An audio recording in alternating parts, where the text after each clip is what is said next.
In 1695, one English pirate pulled off one of the biggest heists ever at the time. He stole so much money from the British Empire it almost collapsed trying to deal with it. They never caught him, and they never got the money back. So what happens when someone steals from you and you can't even catch them? You make a plan to place the money in a more secure location. This location is the bank. They were forced to invent banks. This infamous pirate's name was Henry Every, and this is the story of how one guy on a wooden boat accidentally helped build the financial world you live in today. The world before the heist. To understand why one pirate could break an empire, you have to understand what global trade actually looked like in 1695. There was no internet, no phones, no wire transfers. If you wanted to move wealth from London to Bombay, you literally put it on a wooden boat and prayed. And one company controlled almost all of it, the English East India Company. They weren't a normal business. They had their own army, their own navy, their own diplomats. They printed their own coins in some places.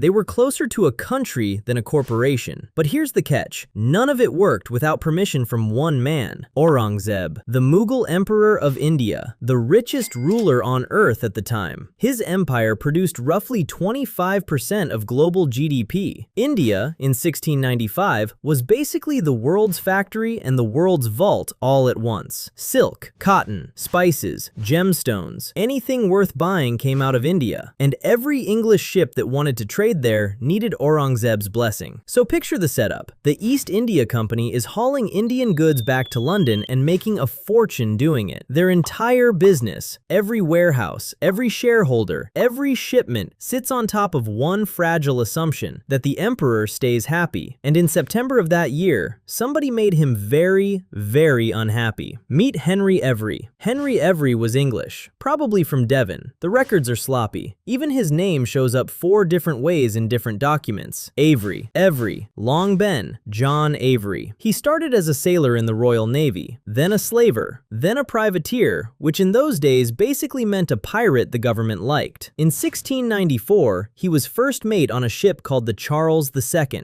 The crew hadn't been paid in months. They were broke, angry, and stuck in a Spanish harbor.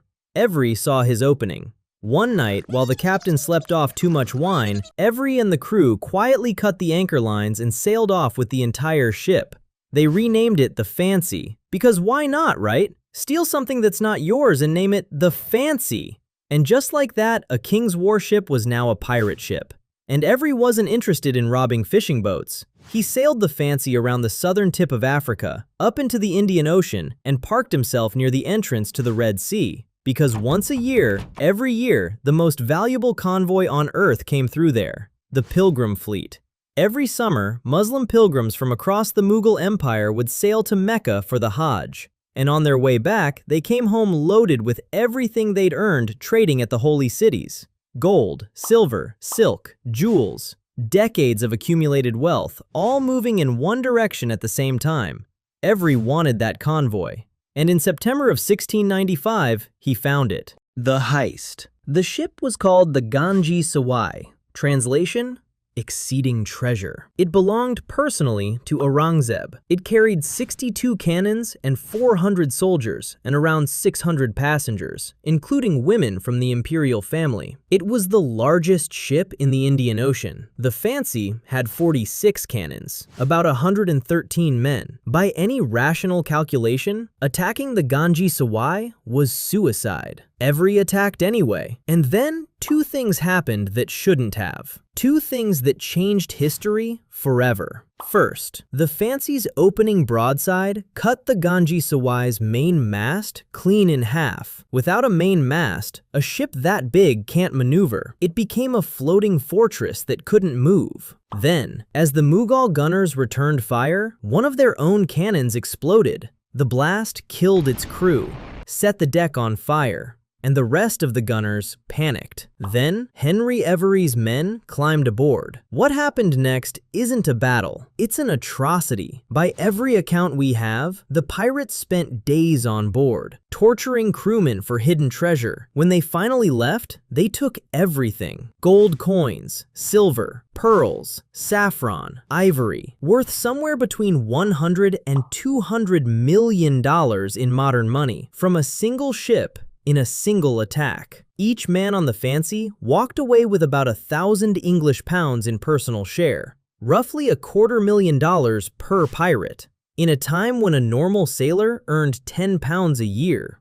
Henry Every walked away with several times that, and then he just sailed off. Word got back to the mainland, and the most powerful man on the planet started writing letters. Aurangzeb goes to war. Aurangzeb did not handle this well. First, a mob attacked the East India Company's trading post in Surat. English merchants got dragged out of their warehouses and beaten in the streets. Then, the emperor made it official. He ordered the Mughal army to seize 5 English trading ports: Bombay, Surat, Broach, Agra, Ahmedabad. Warehouses locked, officers thrown in prison, ships impounded. And then, he sent the message that nearly ended the British Empire in India. The ports stay closed permanently unless the English do 3 things: catch Henry Every, execute him publicly in front of Mughal witnesses, and pay back every coin, every gemstone, every life lost on the Ganj-i-Sawai. In London, the panic was instant. The East India Company at that moment was not just any English business, it was the business. It was the single largest source of imported wealth flowing into the country. Its stock was held by half of Parliament. Its tax revenue underwrote the Navy, and one pirate had just put the entire thing on the edge of bankruptcy. If India closed its ports for good, the company collapses. London's wealth machine collapses with it, all because one guy with a wooden boat got lucky twice. The Invention. Here's where this story stops being about a pirate and starts being about money. Because what England did next had never been done before, and once it was done, it never got undone. We're still living inside it. They did 3 things. 1. They invented the first global manhunt. Parliament put a £500 bounty on Every's head. The East India Company doubled it. They sent the description of his face to ports on 4 continents. They paid informants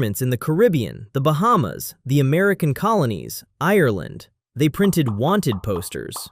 Up until that moment, if you robbed a ship and sailed somewhere else, you were basically free. Borders couldn't talk to each other. Now they could. 2. They created a brand new category of criminal. English lawyers reached into Roman law and pulled out a phrase nobody had used in 1,000 years: hostis humani generis, enemy of all mankind. They declared that a pirate doesn't belong to any country. He has no flag, no protections. Any nation, anywhere, can hunt him, try him, and hang him, and no other country can complain. That phrase still exists in international law today. It's why the US Navy can arrest Somali pirates in the Indian Ocean in 2024. The legal foundation for that arrest was written because of Henry Every. 3. And this is the big one. They invented modern public-private banking. The East India Company couldn't pay Aurangzeb's reparations on its own. The bill was bigger than the company's entire annual profit, so Parliament did something wild. In 1697, they passed the East India Company Act. The government backed the company's debt with £2 million of state-guaranteed indemnity, which in modern terms is somewhere around $300 million.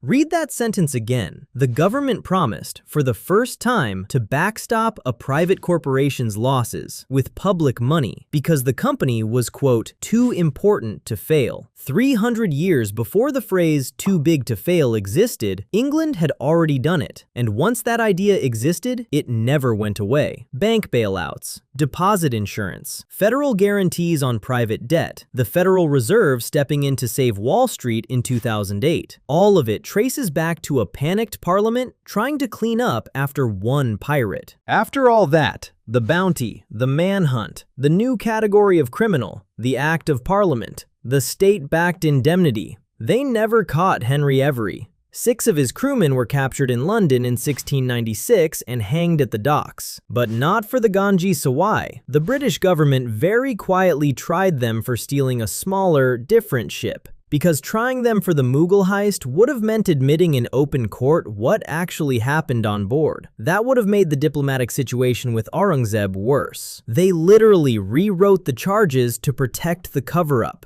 Evri himself? He landed in the Bahamas, bribed the colonial governor, disappeared. Some accounts say he died penniless in Devon. Some say he settled in Ireland. Some say he ended up in Madagascar running a pirate kingdom. Nobody actually knows where he died. One man walked off with the equivalent of $200 million, forced an empire to invent the bedrock of modern banking, and then just vanished. The pattern that keeps repeating. Step back from 1695 for a second. Look at the shape of what happened. A private company gets too big and too interconnected. Something goes catastrophically wrong. The losses are so large they would crash the entire economy if the company eats them alone. So the government quietly steps in and absorbs the loss with public money. The taxpayers pay, the company survives, the system keeps running. The people who caused it quietly disappear. 2008, Wall Street nearly collapses. The US government commits $700 billion to bailouts. The bankers keep their bonuses. Almost nobody goes to prison. 2023, Silicon Valley Bank collapses. The Federal Reserve invents a brand new lending program in a weekend. Depositors get made whole. The system survives. Different century, different ocean, same playbook. A private problem becomes a public bill, quietly, without your vote. Henry Every never lived to see banks, never saw a Federal Reserve, never knew the words too big to fail, but he built the template, accidentally, with a single cannonball and a lot of bad luck for somebody else. That's how most of the financial world actually got built, not by careful design, by emergency. Henry Every walked off with around $200 million and forced an empire to rewrite the rules of money. That makes him one of the most economically destructive single human beings in history. If you like to see more videos like this, be sure to subscribe and like. I will see you in the next video.